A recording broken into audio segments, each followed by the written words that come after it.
Welcome again here in our YouTube channel. Today we have Franco Ferry on the show. Hello, Franco. Hi, John. It's such a pleasure to meet you. Today we were thinking about talking a little bit about web security, and since you have been for many years in the industry and you're an expert regarding several things, yeah, I'm really looking forward to get into the topic today with you. And before we dig into it, maybe you can just introduce yourself a little bit and give the audience an idea of who you are and what you do. Okay, I can do that. So first of all, nobody is an expert in anything. you you you always learn. You always don't know something. It all depends on what you make out of your knowledge and how you stay on the top of the topic. For myself, I'm 58 years old now. I have quite a career in IT.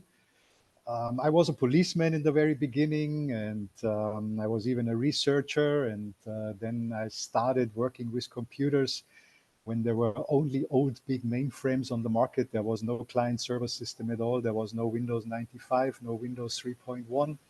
It all came during the time when I started working as an administrator.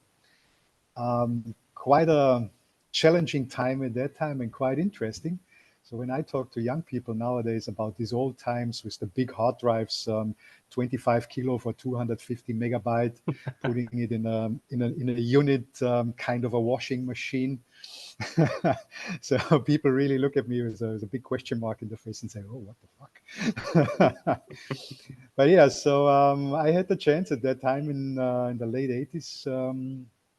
To just put my feet into that. I had no studies about that. I just I just was interested into this field, and somebody knew that the IT manager at that time from this company. He said, "Hey, come on, you are not just a researcher for telephone calls and whatever. Don't you want to work as an administrator?" And I said, "Yeah, okay, I do it." And when he told me the salary you get was 3,000 German marks at that Oh, time for one wow. month, which was a fortune, you know. I said, "Yes, of course. What the heck I have to do?" And yeah, there were my first steps in IT, and the rest is history. So I went through two companies first, and then the company where my father was actually the leader of the union, and he was working there for a long time traditionally. They had a job offer as an administrator as well, so I applied for it. They took me, and in this company I really grow. In this company I had my career, not because of my father, but because of they had already a very good system in place, how to build up young people. Hmm. So from an administrator, I became the chief administrator. From chief administrator, then actually the client server time started. So we needed to teach actually 3,000 employees from this company in Windows 95, in computers. So yeah, actually the IT manager at that time, he gave me the task and said, "Hey, Mr. Ferry, it's your task now. You will be the teacher. You have to teach all our staff and just develop something." I said, "What the fuck, develop something, Yeah. you know?" So yeah, I was there, and I was jumping in the cold water, started swimming, and all of a sudden I was the chief trainer for clients in the industry from Myla Kipper, which is the industrial leader or European leader in tippers and hydraulics in Europe. And from there, everything is again history. So then I jumped into administration of servers, and then I became actually the assistant administrator for the servers. And from assistant administrator, I became the assistant IT manager. And yeah, and then due to a lucky, unlucky circumstance, I found myself in the seat of being the IT manager. And then the company decided to outsource everything. Hmm. Well, it wasn't a good idea, but yeah, it was also a strong learning curve for me to actually let people off, bringing everything up to date, outsource, find the right companies with SAP. And at the end, I got a golden parachute, and I found myself with shitload of money, 34 years old, and yeah, people told me then I'm too old, I'm too expensive, I'm overqualified and whatever. So I took that chance and I took that money and opened the IT company in Thailand, in Phuket. And at that time, there was nobody on Phuket who actually offered these services. And I started with websites, with hosting, with building up small computer networks in the small offices there. And I was the only one. I had a monopoly on the island, and business was booming. And yeah, I'm still living on Phuket now, almost 25 years, and enjoying life.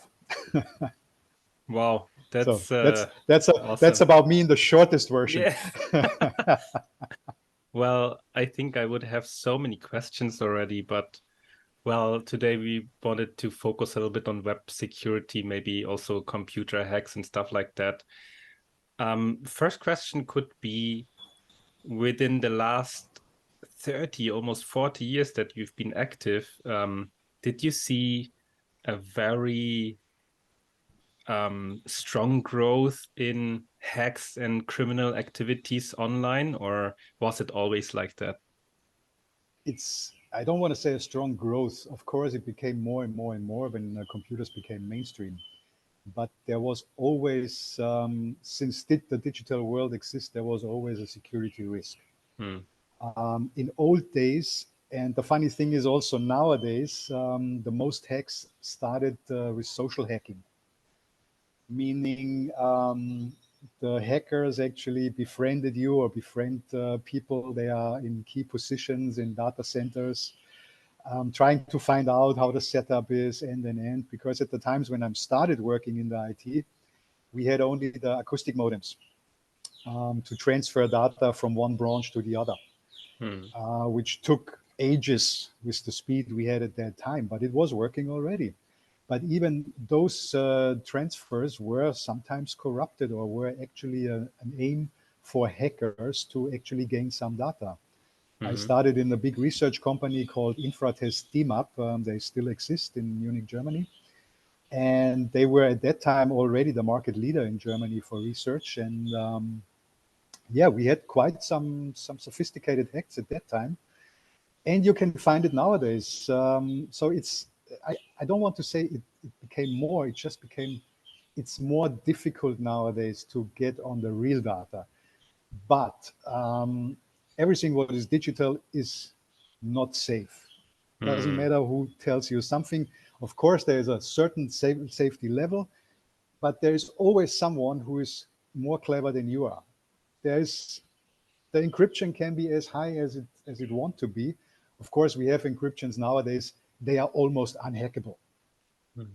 But then you can get to the data you maybe want to have on different ways. Social hacking again as a keyword.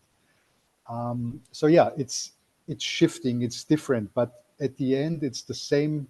It's the same topic that people want to sniff in data where they don't have to sniff into.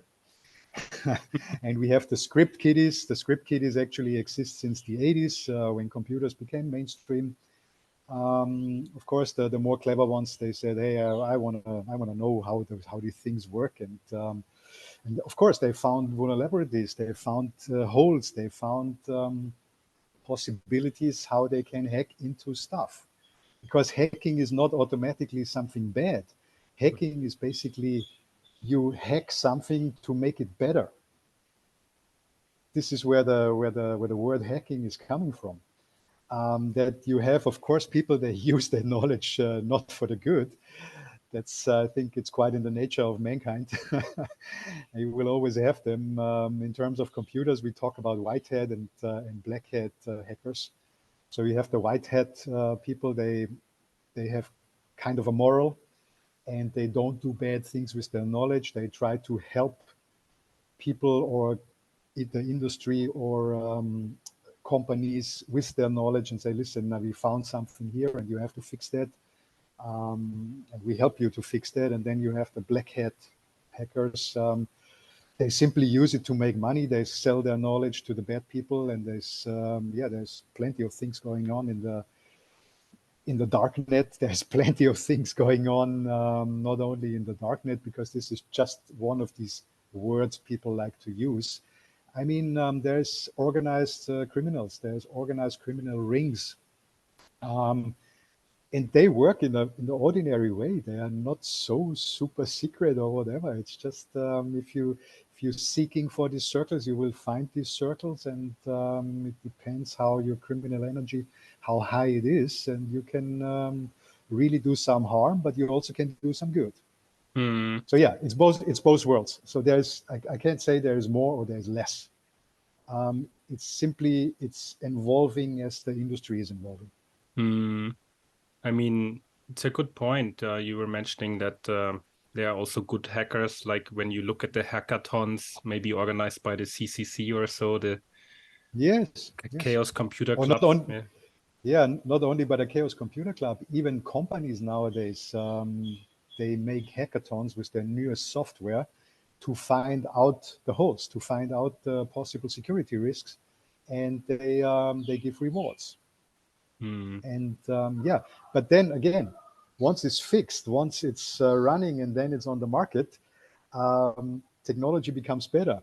Um, Computer languages, program languages, you name it, all the stuff around it becomes better, becomes different, and your software is slowly outdated. So even a software manufacturer have to have constantly working on the software and keeping it up to date. And this is something maybe for the listeners, which is very important to think about it. Once you use a plugin for WordPress, once you buy a software, take a look first in will it be developed in the next years? How strong is the back end of this software? Is there a company which really has some roots and is going on in developing it, or just put money into something and then maybe in 1 year they say, Ella badge, thank you for your money, but we stopped developing the software, and you throw money into the ditch for nothing. So yeah, Hmm. always watch out that you actually get stuff and pay for stuff which gets constantly developed, and where you have a traditional good development system behind of it. Yeah.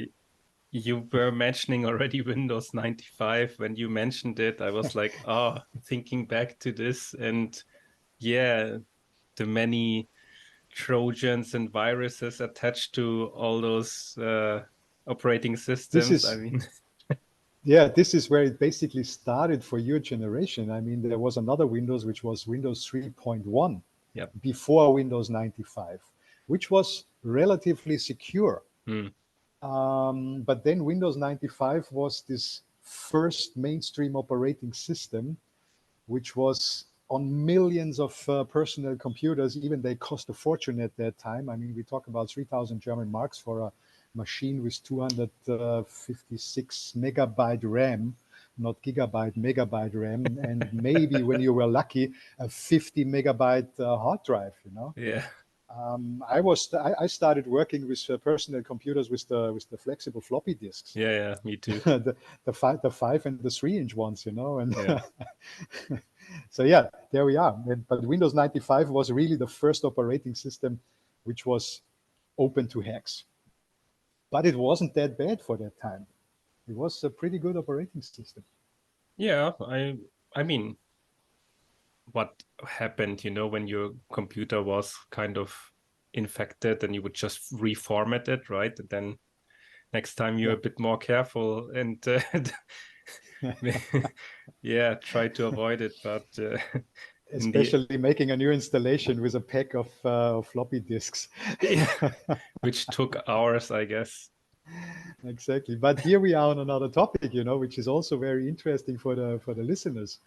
Even at that times, it was already very important to do backups. Yeah.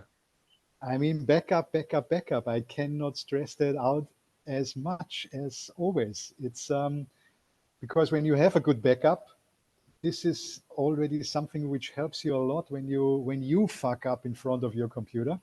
Hmm. With a good backup, you are up and running much quicker than usual. And a good backup is only a backup which you also try and verify. Because many people think nowadays they buy a backup software and they do a backup. And then they have to find out when they have to actually restore a backup. Oh shit, the restore is not working because they never tried it. Yeah. So when you do a backup, also try a restore to make sure that you know what you do, to make sure that your backup is valid Hmm. and that you learn how to actually restore. Even with the best backup programs nowadays, with a click on restore, they can fail. So simple it is. So yes, do your backups, but also try your restores. And then you can be sure to on a level from 99% that it helps you Hmm. and it gives you more fun to work in the digital world. Like out of the top of your head, for how long would you suggest to keep the backups, or how many would you store?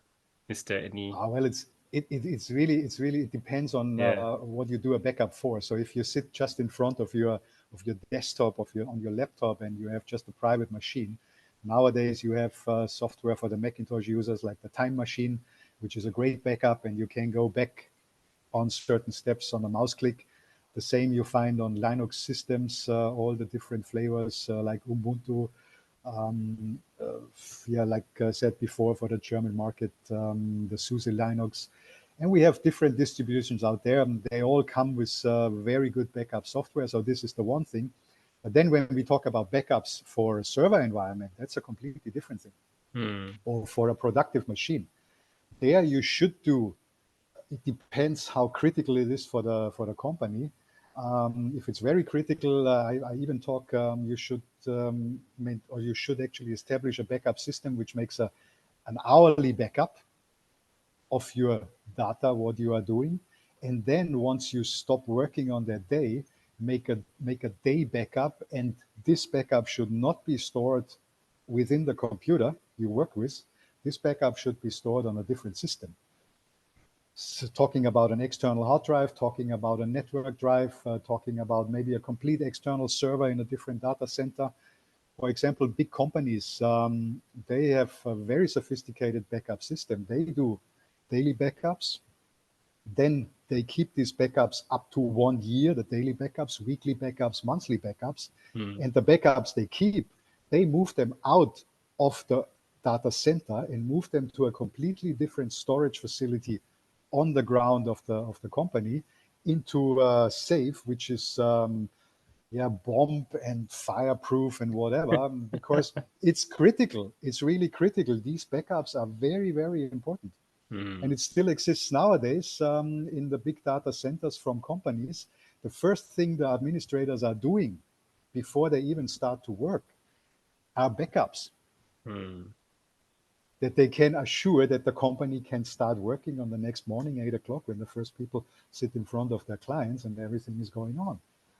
And yeah, and then maybe when somebody get hacked, we talk about all this hacking nowadays, that everything gets completely encrypted, and yeah, and then the guys want to have ransom, so complete hospitals were brought down, complete big companies were brought down. So backups in this case, they are worth more than gold, Hmm. because then you can say, yeah, you hacked me, of course, but fuck off. We take this time now for a couple of hours. We play back our backups, and you're gone, and we don't lose anything. But it's like always, it's like, how critical is it? So if you sit in front of your normal computer, once a week usually is enough. It depends how valuable your data is. Do you trust the clouds? Nowadays, we have 1 terabyte for free when you buy Office 365. You get OneDrive in the cloud. We have the Google Drive. We have Dropbox. Some people don't trust that stuff. Like me personally, I run my own Nextcloud installation on my own server, which is the same thing basically, and I put data on there. Hmm. Yeah, so it's really, backup strategies are very individual, that you cannot generalize them. In general, you can only say do backups. Yes, backups are important. Hmm. And the best backup is the backup which works on the restore. Hmm. Yeah, makes sense. You were mentioning hospitals and companies. I remember that even the German government got hacked by, I don't know if it was Chinese or Russian hackers once. So they Yep. Yep. I and that Correct. shows how critical this whole industry is, like how much effort some people put into hacking systems. And if they Yep. can hack governments, of course, we as small citizens, we are also not protected most likely. So yeah. I mean, um I mean, technical departments of companies, they are off grid, they are offline, they are not in the network. hmm, They even have Windows screens which actually shield them from sophisticated hacking, which you can do nowadays. So yeah, because they develop, like the company I was working for, they get patents, they develop sophisticated hydraulic stuff or whatever. They don't want to get spied on, and they don't want their competitor to steal it. So hmm, those departments, they are completely off grid. makes sense too, yeah. Even even telephones nowadays have to stay outside of these rooms where the technical guys sitting, because they want to make sure that there is no possibility at all that somebody can spy on you, because industrial espionage is a very big thing. I think it's even the biggest, right? um Yeah, well, of course. I mean, just imagine when you have a company, yeah, name it in whatever field, and there's one market leader and your developers are not that good. Of course they would like to see what they are working on. Like, of course Microsoft would like to see what Macintosh is working on, and you can play it in different fields. hmm, And yeah, here we talk again about social hacking. Usually people nowadays, they have to sign contracts when they work on a certain level, that they're not allowed to speak about their work when they are in private. hmm. So when you go to a party or whatever, you can answer the question, what you do. Yes, I'm a developer, but that's it. So if somebody gets you into a talk or whatever of what you're doing and blah, blah, blah, you have to say, sorry, I can't talk about it. Sounds stupid, but yes, that's the best security you can have. In the end, it's about information, right? Yeah. Exactly. So one last question regarding the hardware. I mean, or let's say operating systems. We were talking about Windows, and then you were mentioning also a little bit Linux. But how safe are Macs nowadays? I mean, long time they were saying, oh, Macs cannot be hacked, but then of course now there are also hacks on iMacs and MacBooks. So what is your take on that? Okay, in generally, no operating system is safe, generally said. They all have their flaws. Windows, of course, is an operating system you can find on millions of computers. Of course, this is the main focus of hackers, of script kiddies or whatever. And Macintosh was a long time in a niche, was a long time not an operating system you can find on so many desktops. So it was relatively safe. It's based on a completely different operating system, which comes from the old Unix world. The old Unix was already an operating system from the big old mainframes, and it was kind of a development coming out of there. Yes, also Macintosh is kind of a Linux, or let's say Unix. Before I put myself on fire here, there are definitely people out there that can explain it much better than I do. But yeah, the thing is always how much self control you want to give to your users. I mean, Macintosh is not at least that successful because they do everything for their user, which personally I don't like it, because I like to customize my system. I want to know what's going on in the back end. So if somebody tells me, hey, I have your mail archive is always there and there because this is what Mail does, I say, stop. I don't like that, because my offline archive, I want to say where it is. So these are just, it's just a small example.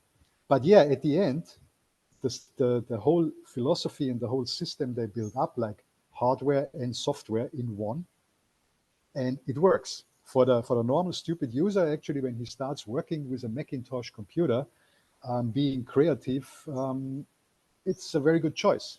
And it's a good operating system. It's not better or it's not worse than Windows. It's not better or not worse than a Linux distribution. It depends really on the user which sits in front of the computer. And coming back to the security, what is more secure? The biggest security risk sits in front of the computer. This is you and me and all the other users. When it comes to security, especially mails, and nowadays with all these apps, I mean, the biggest security is brain 10. Don't open everything people send you. Don't click on every link without thinking. Is that really a mail coming from this company? I mean, read. Oh, just use your brain. I get crazy sometimes when I see how people work here in Thailand. And sorry for the Thai people, but it's just an example. It's not only you guys. Sometimes you sit in front of your computer and you don't even care because you think about different things and you just click, click, click, click, click, and you don't understand what you do. And bam, the computer is infected. And bam, the whole company you work for has a big problem. So, but this is, like I said, it's not typical Thai. You find it here, but it's typical user. We are our biggest safety. So if I take care about my computer, if I take care about the cleanliness of my data, this is also something I came across over all the decades working with computers and clients. I mean, when I take a look on the file systems of the people, it's like, how the fuck they find stuff on their computer? They don't even follow the simplest things, like you have it in your cupboard. Before computer even exists, you have a folder, you have your files, you have your tabs, you organize yourself a little bit, that you find your way through all the data you collect over the time. No, people just under documents, everything is in there. There is not even a subfolder. No, it's under documents. Yeah, how you find it? Yeah, I have my search function. Yeah, great. You know what I mean? So here we are. It's like we are the biggest security in front of our computers. We have to learn to be more accurate. We have to actually be disciplined in front of the computer. And this is something I taught already the people in the company when I started teaching. And this is something I stress out always wherever I go and when I talk to people, like, hey, take a look, see. Don't you, now you have a new computer, isn't it time now to tell me when I have to transfer the data for you from A to B, tell me exactly what you really need and leave the old shit on the other computer and save it if you really want to keep it on an external drive and keep your new machine clean and neat. So there we are. This is security. Keep your stuff clean. Don't have an email account with 25, 30 gigabyte or more nowadays. I mean, yes, there are certain people out there, they need that.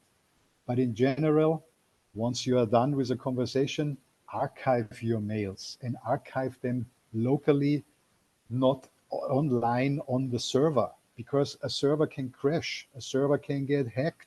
Even the best server providers, they have sometimes their problems and you lose gigabytes of data just because you were too lazy to make two more mouse clicks, or maybe an automatic archive function, which is already built in almost every email system, and set that up one time properly, and then you are safe.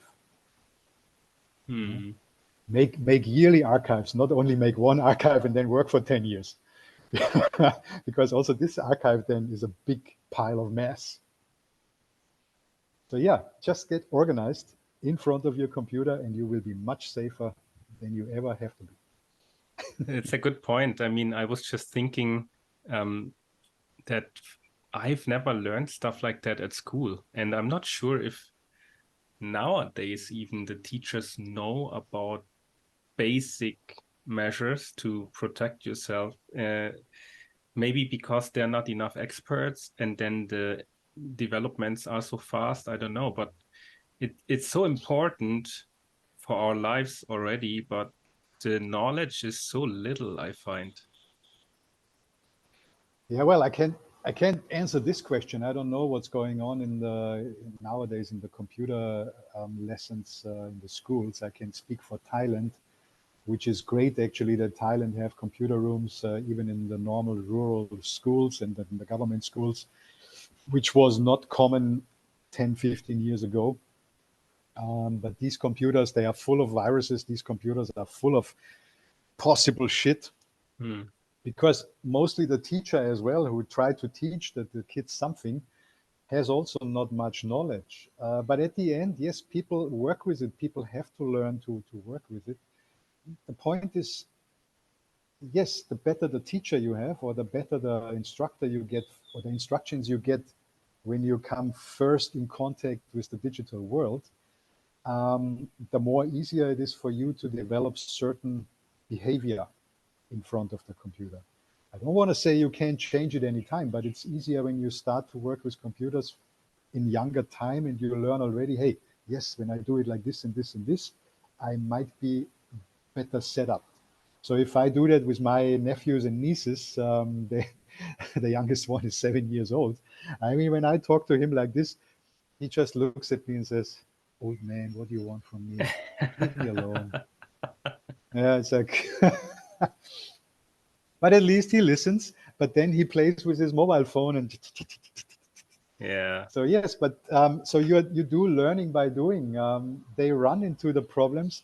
Of course, they give a shit at the moment when they get hacked or when they have an app on the phone or on the tablet or whatever, and then they say, "I just install it new," and I don't care. Yes, okay, they hacked me because they are not aware about what it means if you once are in the working world. So how they shift into that, I have no idea. I mean, I was talking to lots of millennials. I even did recruiting for companies. Sometimes I was sitting in the recruiting room. I didn't know to cry or to laugh because it was like I found mindsets in front of me sitting, which is like, okay, I'm old. I admit that. But hey, don't you have any common sense? So it's working for a serious company, working for a law office, working for a development company or whatever means having kind of responsibility. So it's not at home anymore. You don't play, you work. And that comes with responsibilities. That comes with security risks for the company. And if the company really gets hacked because of your stupidness and carelessness, you lose your job. And most likely don't find another job because this will be always sustained on your CV. So yeah, just start thinking. But yeah, get it get it taught in the schools. I really have no idea. I don't know how they do it nowadays in schools back in Europe. I know that the private schools here in Thailand, they have sophisticated IT trainings. They have good teachers. They get well paid. They have a good environment. But these are people they can afford to pay for the school education of their kids. Hmm. The kids there, they learn programming like we learned, or I learned actually handling a video recorder at my times when I was young. So yeah, it's I mean, and they are good and they are smart and they learned it from the beginning on. And I think they also get trained in computer security. Maybe I have to ask some teachers I know here.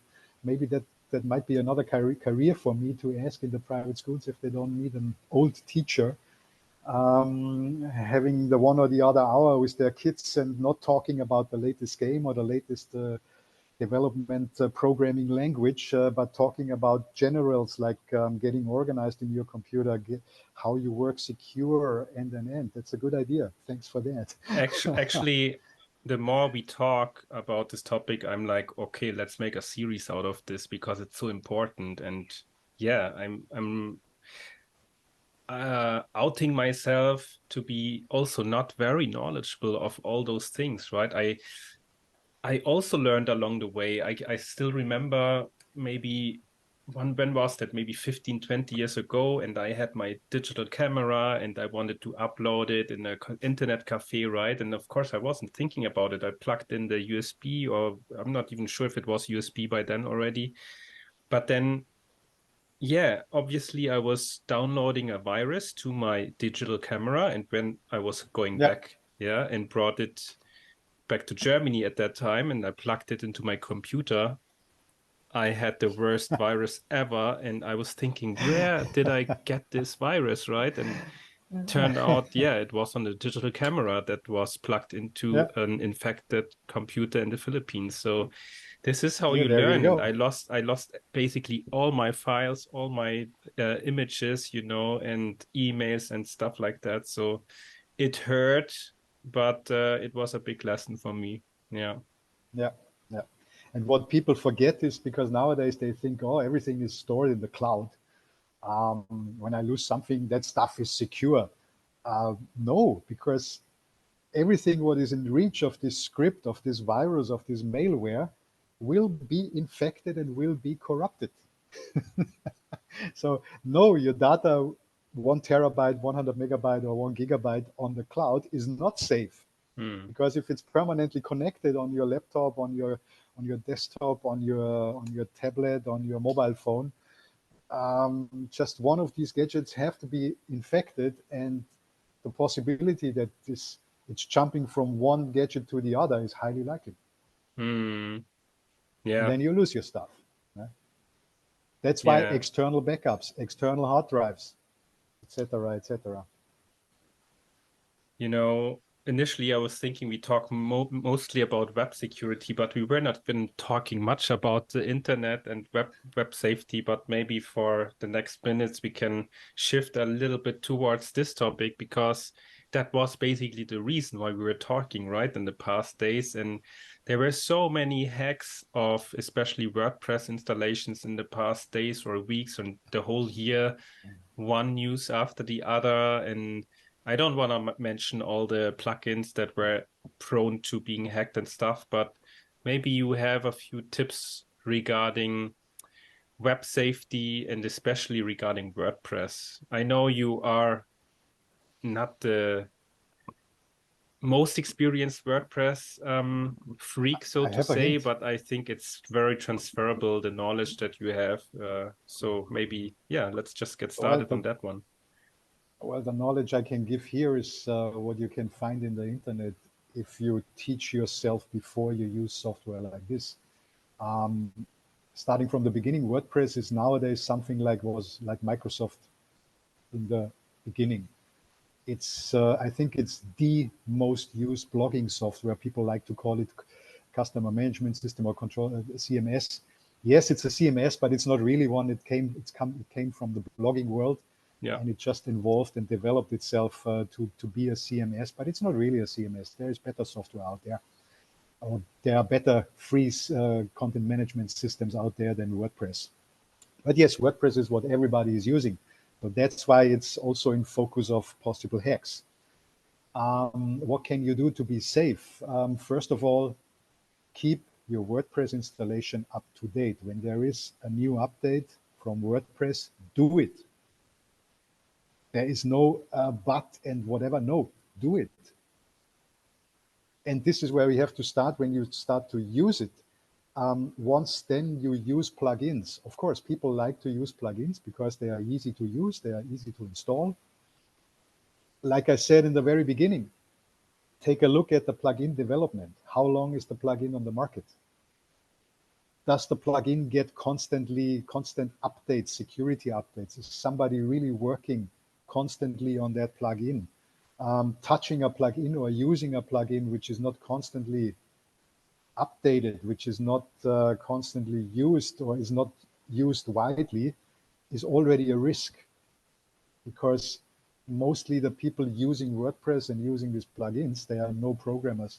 They have no knowledge about it. They just assume that it will be safe.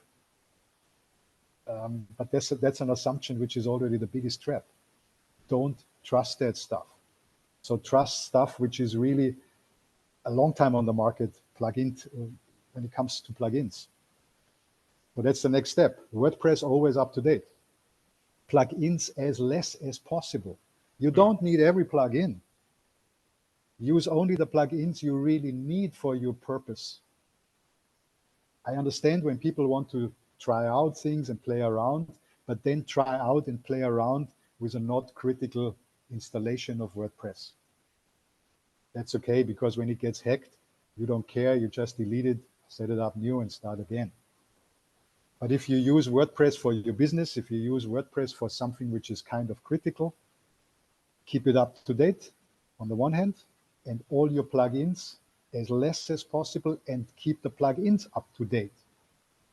So make the auto updates. Now the developers come, auto updates. Oh my God, this can destroy your whole installation. Yes, of course, but plugins get updated and the WordPress gets updated, usually not because there are more sophisticated things coming with it, you can do with it. No, they get the upgrades and updates because of security problems, because of security holes. This is what happens mostly when you get an upgrade. The critical updates, WordPress nowadays is not even asking you anymore. They just give it to you. And you, yes, you can put some barriers in front of it, but if you are that stupid, then I cannot help you, because then when you get hacked, honestly, you should know that before you do something with WordPress. So yes, get your updates because they are security updates, and maybe they come with the one or the other better handling of it. But security is the most important part. Same for the plugins. Again, as less plugins as possible, and the plugins should be already well developed. If you are a developer, if you really start to customize your WordPress, then you put yourself in a completely different field. I had these things in the past, and you know, one of the customers, a common friend of us had, there was a WordPress installation and there was kind of a shop system. And then the shop system was regularly crashing because WordPress got an update. But again, this is not an excuse not to upgrade your WordPress and not to upgrade your shop system. Then if you use a constellation like this, you should already be on a level that you know what you are doing. Because if you use that, and if you don't upgrade, and if you don't maintain it continuously, then you are automatically in the focus of a hack. And it will happen. It's just a question of time. And here we are. This is what I try to tell my customers. When you start to use WordPress or whatever content management system, Typo 3, you name it, content management systems need a continuous maintenance.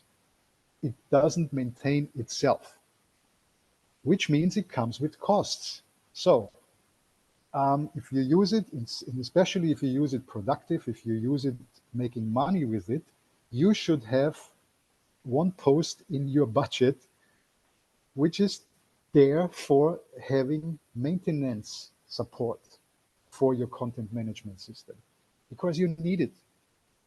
And don't save money on this end, because at the end it pays out. So this is what I can say about WordPress, about security.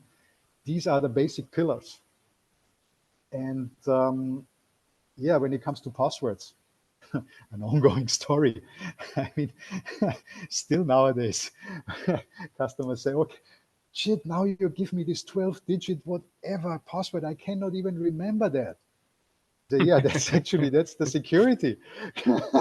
I mean, that's your security, you know. Yeah, can't you give me a more easier one? Do you want to get hacked? I mean, people would wonder how many catalogs are out there, digital catalogs with billions, not millions, billions and trillions of used passwords and so-called brute force attacks, when your computer or the server is not actually secure of that attacks. So there are systems out there, they try hundreds of thousands of usernames and passwords within minutes, until they get lucky and gain access to your file transfer protocol, access to your server, to your login from WordPress, end. There are simple plugins out there, they are working, where you can actually prevent that from happening. So there's simple security where I don't have to talk about it, because really just search for it in Google, search for it on whatever search engine you prefer. You will find plenty of good advice how to basically secure your WordPress. But the best security is update your WordPress regularly. When there is a new update, get the update and do it. Not in a week, do it at that moment when it's there. Update your plugins. Best is activate the automatic plugin update. Then it happens. There is even software out there when you run 3 or 4 or 5 WordPress installations, which can monitor that stuff and does it for you. So you don't have to go on every page extra and log in and do the updates and whatever. It's a centralized software and it does all the upgrades for you. And then, yes, you have to check on your websites. Are they still running? PHP versions. Don't keep your PHP version. We talked about that privately. Don't have websites with a PHP 5.6. Even 7.4, 7.6 are old versions of PHP, not necessarily insecure, but if the script is not secure enough under which PHP version it's running, you have already an open gate where somebody who wants to harm you can harm you. So always keep your installations up to date and keep your PHP versions up to date, because PHP nowadays is the program language for most of the CMS out there on the market. And also that one gets developed not because there come new functions, of course, because of new functions, but because of new speed, but also because of higher security. Because the security is always, when you talk to these companies responsible for that stuff, security is always their first concern. They want to deliver to their customers, free or not free software, they want to deliver to their customers a secure software. And secondary, a software which actually fulfills the purpose of what it should do. So security is always the first thing. Update your stuff, update your computer. If there is an update of your operating system, especially in the Windows world, do it.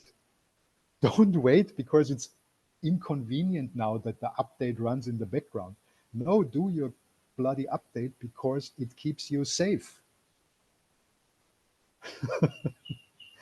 And this is something I find everywhere in the world, and in particular here in Thailand. People think updates, yeah, it's a pain in the ass, especially for Windows, because an update can take up to hours, maybe even overnight.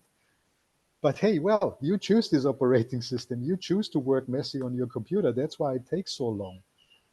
That's why maybe on the next day your computer doesn't boot up anymore, because you did already something wrong in the beginning. Not Microsoft. Microsoft just delivered you a secure software upgrade, but you played around with your system because you thought you have to play around, and you were reading something there and there, and you tried it, but and then you messed up already something for the common use, and then maybe something cracks. So and yes, ideally, coming back it's to not what we were talking in the very beginning. Yeah. The biggest risk sits in front of the computer. No, as always. I just wanted to add, ideally, you're not updating a pirated or operating system.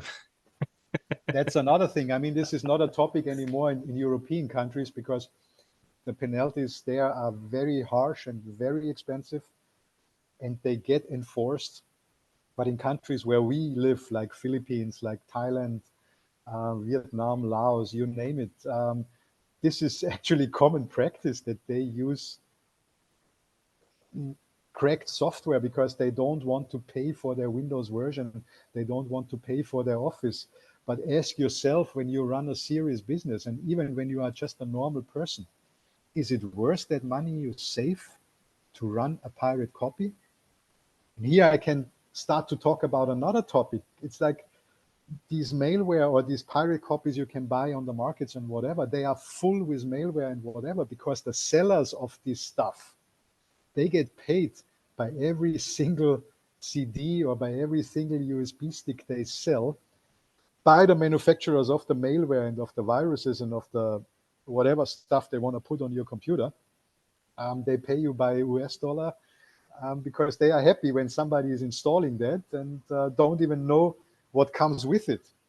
The user is happy that he got a free operating system with a free Adobe Photoshop and free AC/DC and a free narrow burning and you name it.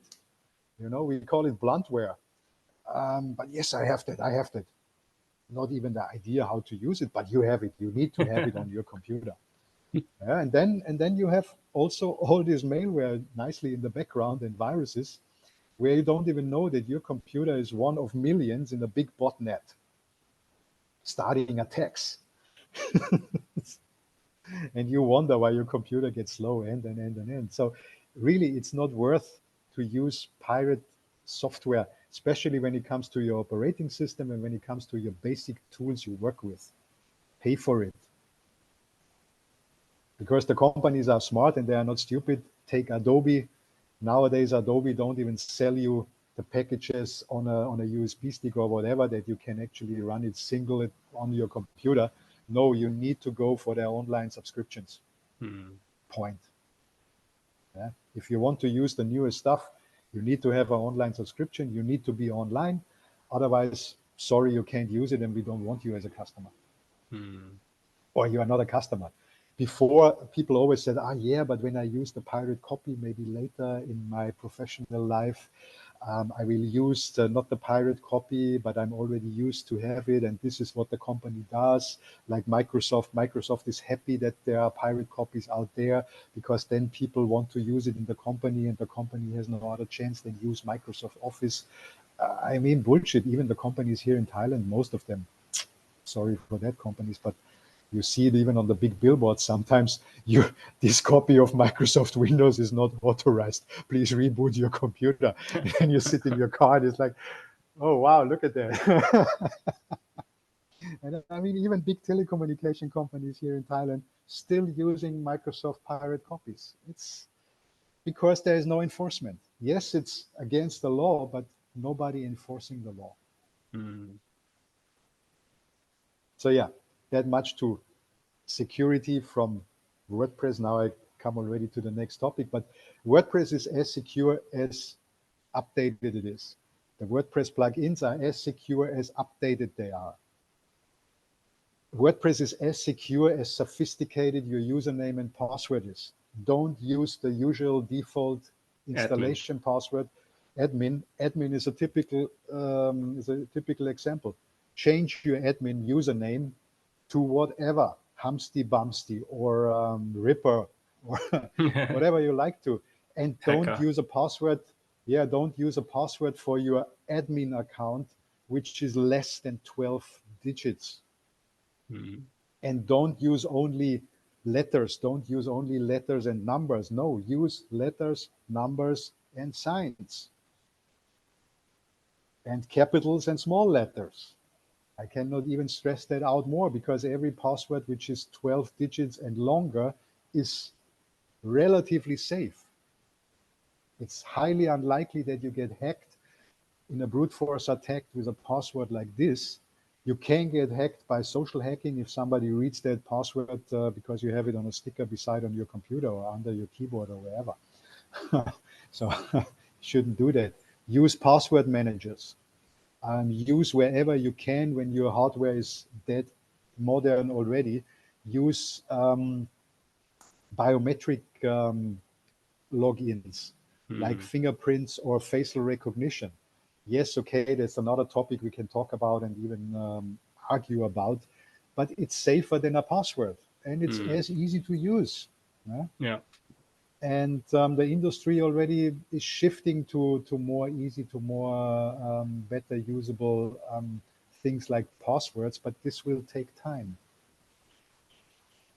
But yeah, in general, keep your stuff up to date and backup. Use good passwords.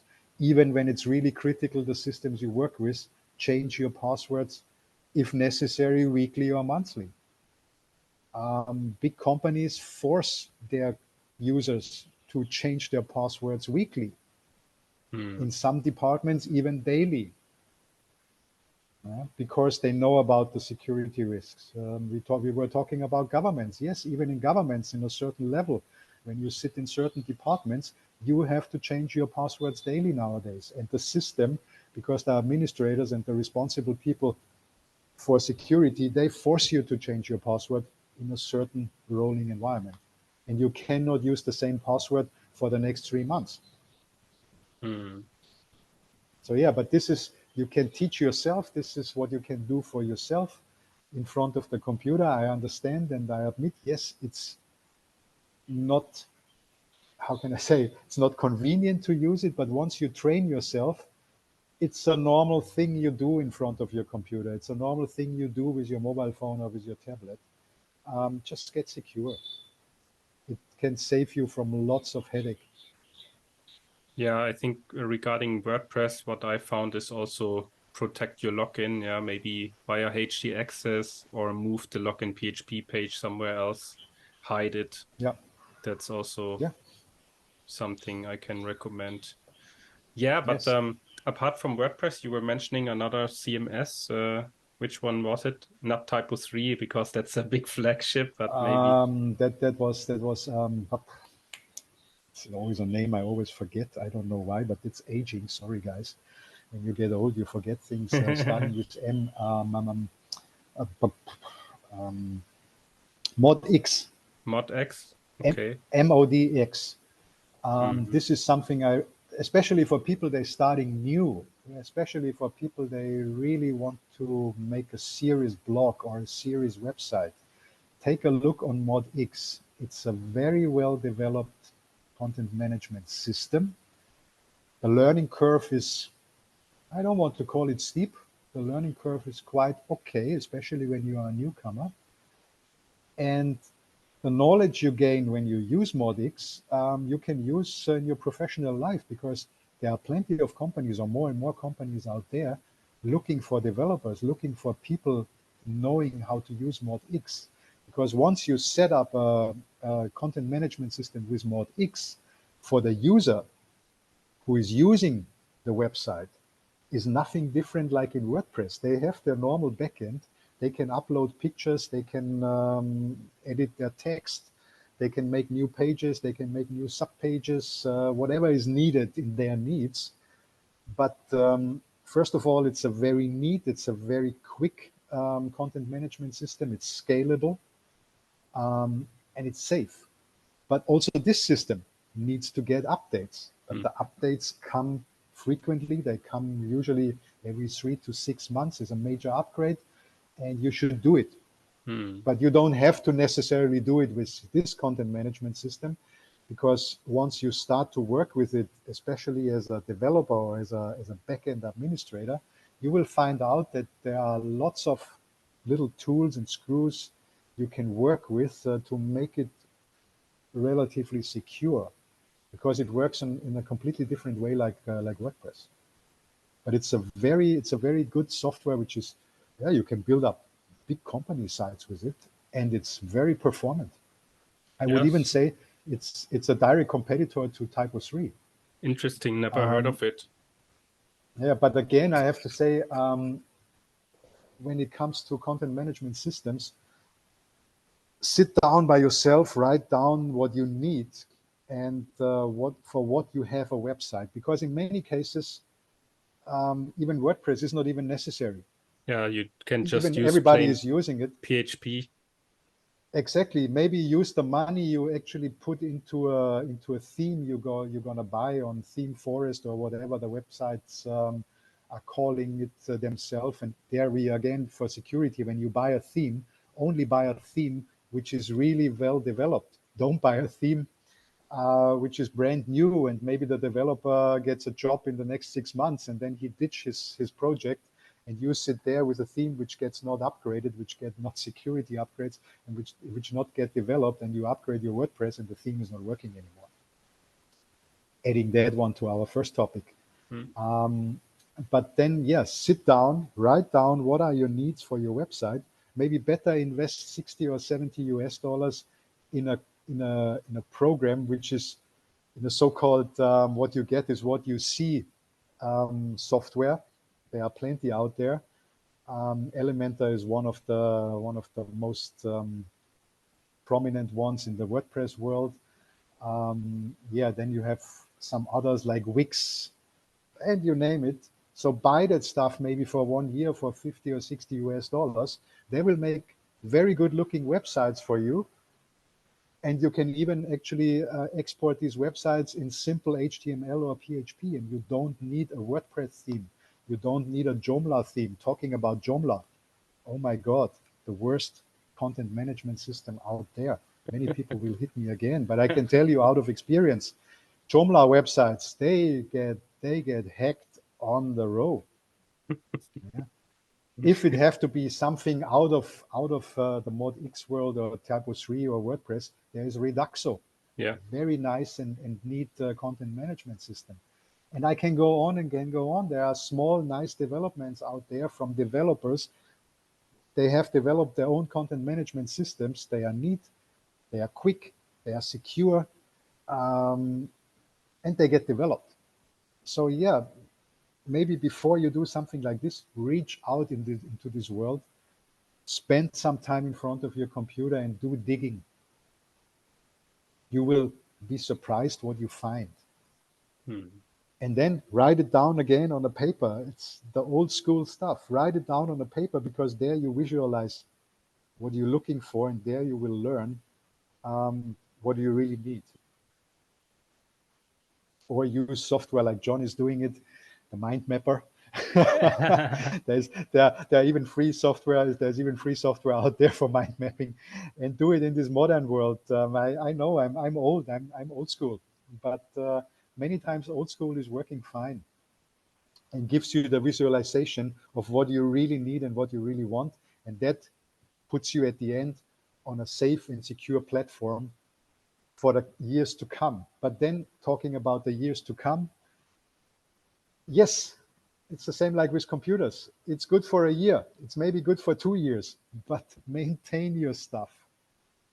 Always question things because when things get older, they don't get necessarily more secure. That was so much awesome information, Franco. I have to say many thanks for this very first Thank you for that. episode. I think we could really make it a series if you're up for it. Yes, please, let's do that. I'm happy to talk about it with you. I Yeah, it's the definitely first learned time. so much about this topic, and I mean, we were only staying on the surface, really, but that was already Yeah, very amazing, I have to say. And yeah, I hope that you guys out there you liked it as much as I did, and I'm going to write a summary of this, maybe a blog article and so on, a description, and yeah, um, yeah. let's Don't see. flame the grandpa sitting here. No, no, I think you're still very young, and you have so much to say and to share. It would be a shame to not have that somewhere written down or recorded. And I think, yeah, it's gonna be very useful to document it, and I'm looking forward to it.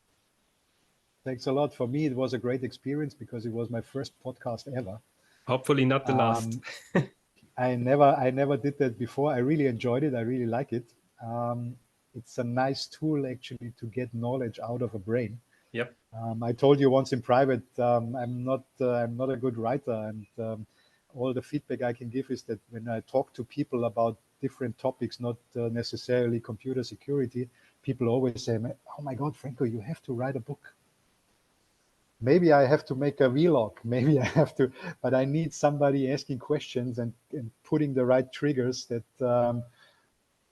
all my stuff comes out of the brain. So I really Mm, liked it. I really enjoyed it. And yes, I'm into it. I just, perfect. yeah, Yeah. So let's do it. And happy, happy to give your audience my knowledge and pass it on to next generations and even get perfect. hopefully some input from your listeners and viewers. Because yeah, many things I'm talked about. Like I said before, I don't know anything. I don't want to say I have the holy grail of knowledge. I learn from feedback as well, and still, even my knowledge and my experience might be great, but the feedback is important. Mm. There are many times the buts. And yes, I learn. I might be wrong in the one or the other thing.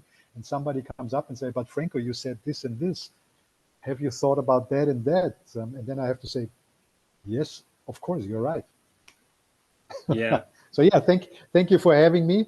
Thank you for this nice podcast, and I hope we do it again. Yeah, and everybody who's been watching this till the end, thanks for that. And please leave your comments below and ask questions or leave your suggestions, like this, and hopefully subscribe to this channel. And yeah, see you again soon. Thanks so much. And yeah, goodbye. Bye bye.